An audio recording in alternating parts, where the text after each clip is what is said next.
बिस्मिल्लाहिर्रहमानिर्रहीम। अस्सलाम वालेकुम dear viewers, welcome to my YouTube channel English studies with Mohsin Munir. उम्मीद करता हूँ आप सब खैरियत से होंगे। May Allah almighty bless you all. As you people know that HEC has announced jobs in HED higher education department Punjab and the criteria or process of recruitment will be conducted by Punjab Public Service Commission। आप सब लोगों ने इसके मतलब आज add देखा होगा।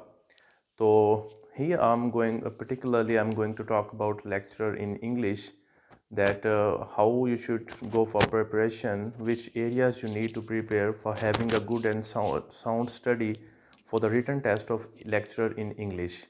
तो आपको कौन से एरियाज इसके प्रिपेयर करने हैं अच्छी तैयारी के लिए, अच्छी प्रिपरेशन के लिए। I am going to share this in this video.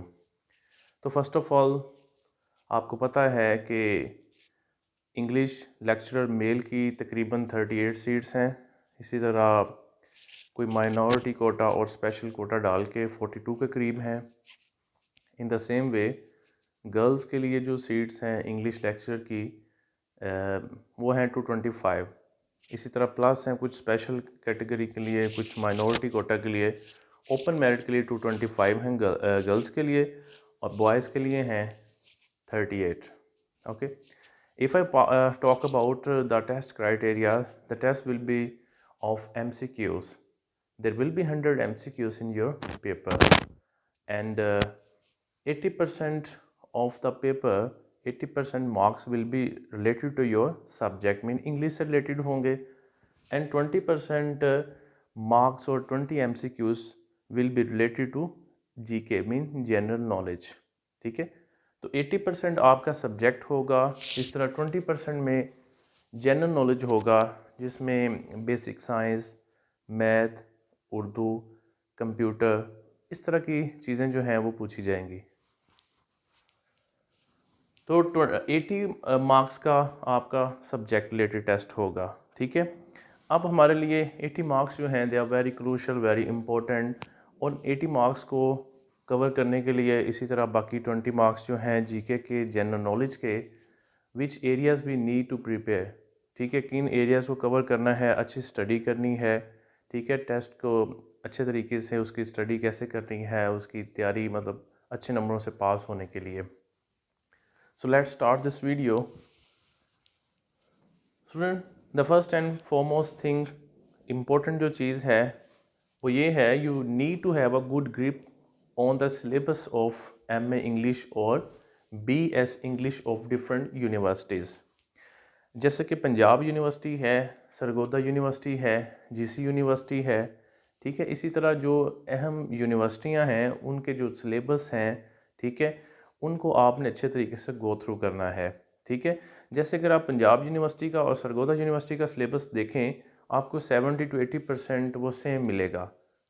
ठीक है, इसी तरह अगर MA English part 2 Punjab university की बात करें, वहाँ पे हमारे पास इप्सन का प्ले है, हेडा Gabler.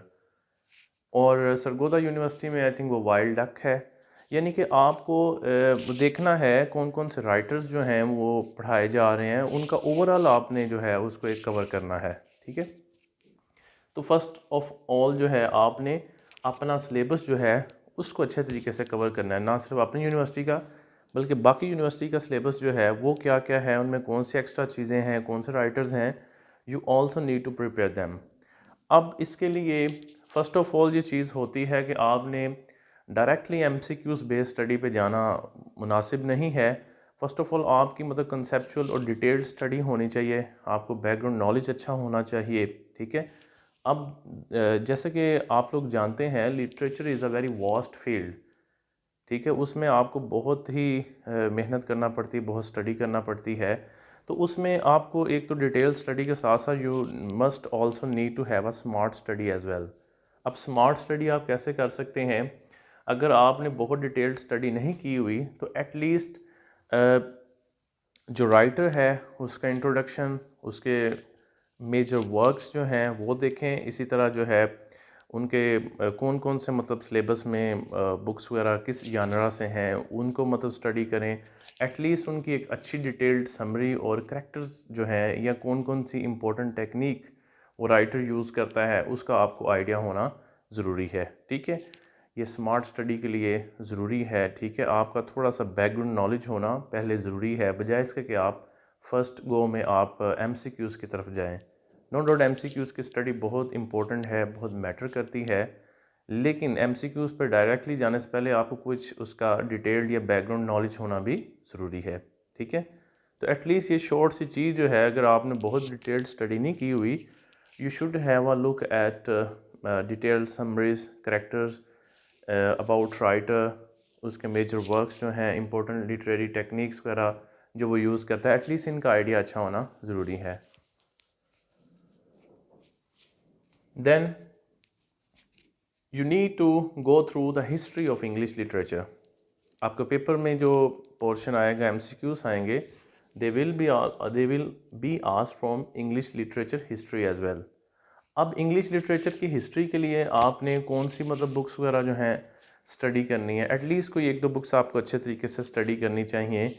In market different sorts of books are available of different publishers और writers like T. Singh's, David Desch's History of English Literature, B.R. Mullick's History of English Literature, W.J. Long's History of English Literature। अगर तो आप कोई कर रहे हैं तो ठीक है, उसको कंटिन्यू रखें, नहीं तो एटलीस्ट कोई है एक जो है आपको बुक अच्छी तरह से लिटरेचर की हिस्ट्री की भी कवर करनी है, ठीक है। अगर आपके पास शॉर्ट टाइम है तो एक बड़ी कॉम्प्रिहेंसिव सी बुक है और थोड़ी सी कंपैरेटिवली शॉर्ट भी है, वो है B.R. मुलिक की a critical history of English literature. You may also go through that.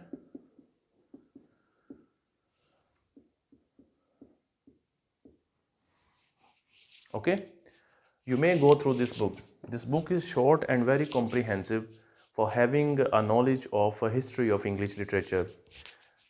Apart from this, you need to cover literary terms. आपको जो फिगरेटिव लैंग्वेज है, जो लिटरेरी टर्म्स हैं, उनका क्लियर होना ज़रूरी है, ठीक है। लिटरेरी टर्म्स को कवर करने के लिए, इसके लिए भी आपको डिफरेंट किस्म की बुक्स जो हैं मार्केट से अवेलेबल होती हैं, मिल जाती हैं, ठीक है। तो एक इसके लिए डिक्शनरी ऑफ लिटरेरी टर्म्स इस तरह की बुक मिलती है, वो काफ़ी अच्छी है, अगर आप उसको स्टडी कर लें, ठीक है, या कोई भी और मटेरियल जो है आपके पास है, ठीक है, आपने इस एरिया को भी कवर करना है बहुत अच्छे तरीके से। In the same way you also need to cover literary movements या एजेस, ठीक है, फेमिनिज्म, साइकोएनालिसिस थ्योरी, मतलब ये सारी चीज़ें जो हैं, ये मूवमेंट्स जो हैं, इनको भी आपने देखना है, कवर करना है अच्छे तरीके से। Then a very important area is linguistics. Linguistics का आपको एक साउंड नॉलेज होना बहुत ज़रूरी है। Being the students of English, you must have a very sound or good grip at linguistics. Linguistics जो कि साइंटिफिक स्टडी है लैंग्वेज की, तो linguistics को प्रिपेयर करने के लिए भी कई किताबें हैं, and the most recommended book is The Study of Language by George Yule. You may also study different sorts of books that are available in market.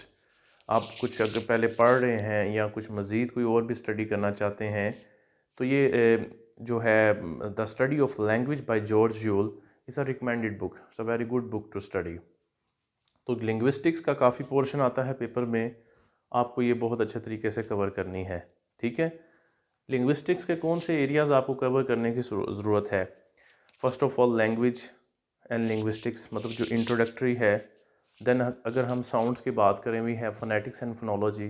अगर हम स्ट्रक्चर की, ग्रामर की बात करें, we have morphology and syntax, ठीक है, word formation की study और सेंटेंसेस की स्टडी। फिर आपको मीनिंग की स्टडी के लिए सिमेंटिक्स और प्रैग्मेटिक्स को भी स्टडी करना है, ठीक है। इसी तरह स्टाइलिस्टिक्स जो है उसको भी देखना है। इसके अलावा जो है आपको डिफरेंट जो एरियाज़ हैं like social linguistics, psycho linguistics, historical linguistics, इस तरह के डिफरेंट जो इससे रिलेटेड जो एरियाज़ हैं लिंग्विस्टिक्स के, उनको भी आपने कवर करना है। A very important thing is literature around the world. If I talk about south Asian literature,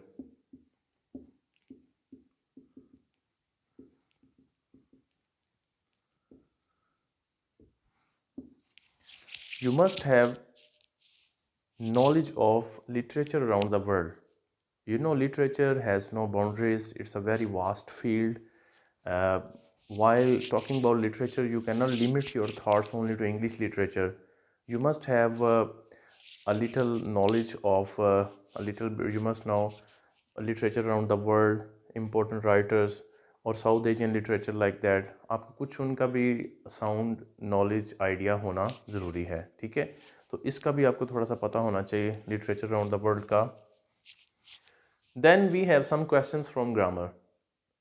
grammar is very important and necessary thing for English, मतलब कोई भी लैंग्वेज है, ग्रामर इज़ वेरी इंपॉर्टेंट। और grammar के लिए आपने जो भी बेसिक इसके कॉन्सेप्ट्स हैं, active voice, passive voice, direct, indirect, ठीक है, पार्ट्स ऑफ स्पीच हैं, सेंटेंसेस की जो काइंड हैं, स्ट्रक्चरल सेंटेंसेस जो होते हैं, ठीक है, simple, compound, complex, compound, complex, इस तरह, ठीक है। ये सारे इंपॉर्टेंट एरियाज इस तरह आपने वो भी देखने हैं ग्रामर के लिए। इसके लिए ग्रामर के लिए भी आपको चाहिए कोई अच्छी सी बुक जो है उसको प्रैक्टिस करें। Then we have synonyms and antonyms in our paper as well. For that purpose you need to improve your vocabulary, ठीक है। तो डेली बेसिस पे थोड़ी थोड़ी वोकेबुलरी भी अपनी इम्प्रूव करें। इस मकसद के लिए आप डॉन, इस तरह दी न्यूज़, इस तरह के न्यूज़पेपर को भी अगर यूज़ करें, you can add to your knowledge, you can improve your vocabulary, ठीक है। तो ये चीज़ भी आपको पेपर में आएगी। फिर इसके बाद प्रेपोजिशंस हैं, ठीक है। तो प्रेपोजिशंस भी जनरली देखा जाता है, they are asked in your written exam of 2 marks. अमूमन 2 नंबर की, 2 मार्क्स की आपके जो प्रेपोजिशन जो है वो भी पूछी जाती हैं। In the same way idioms are also asked over there, ठीक है। तो ईडियम जो हैं ये भी 2 मार्क्स के अक्सर जो हैं पेपर में होते हैं, पूछे जाते हैं। तो ये एक ओवरऑल आपका एरिया है, ये डिफरेंट चीज़ें हैं that you keep in your mind while preparing for your preparation of English lectureship, ठीक है। तो इसके लिए आपको बहुत अच्छी तैयारी करना पड़ेगी। और जब आप ये सारी चीज़ें मेन देखें, then you need to move towards MCQs based studies, because your paper will be of 100 marks and it will be of MCQs types. All 100 marks will be of MCQs, ठीक है। तो MCQs टाइप पेपर होगा 100 marks का। 80% के आपके subject से related उसमें questions होंगे and 20% will be GK, general knowledge से रिलेटेड होगा, ठीक है। इसके लिए आपको फिर MCQs बेस्ड स्टडी भी एक सिस्टमेटिक करना पड़ती है। For that purpose you will find a lot of books that are available in market. तो MCQs के लिए मैं यही कहूँगा, you must have a very comprehensive study, go through different books, different writers की बुक्स जो हैं उनको गो थ्रू करने की कोशिश करें, ठीक है। तो इसके लिए अगर मैं बात करूं तो बहुत सी बुक्स जो हैं मार्केट में अवेलेबल हैं, जैसे डोगर की है, कारवान वालों की है, इल्मी की है, अलाइट की है, ठीक है, एम्पोरियम की है, इसी तरह जो है बाई सुहेल भट्टी, ठीक है। सुहेल भट्टी साहब की एक बुक है, बहुत अच्छी, बहुत कॉम्प्रिहेंसिव है, ठीक है। तो अगर मैं इनमें से आपने अपना नॉलेज इम्प्रूव करना है, मतलब try to have a perusal of all these books, मतलब जितनी ज़्यादा, मतलब मैक्सिमम आप देख सकते हैं, आप उसमें आपका जो रेलिवेंट एरिया है उसको कवर करने की कोशिश करें, ठीक है। तो मैं किन बुक्स को इसमें रिकमेंड करूँगा ज़्यादा, जो कि ज़्यादा अच्छी हैं, तो अगर आप इल्मी की बुक देख लें वो बहुत अच्छी है, ठीक है। If you go for Emporium, this book is also very well managed, ठीक है। It is very good book to have a preparation of English lecturer. Emporium, मतलब इनमें मिस्टेक्स भी कम नज़र आती हैं। फिर एक बुक है बाई सुहेल भट्टी,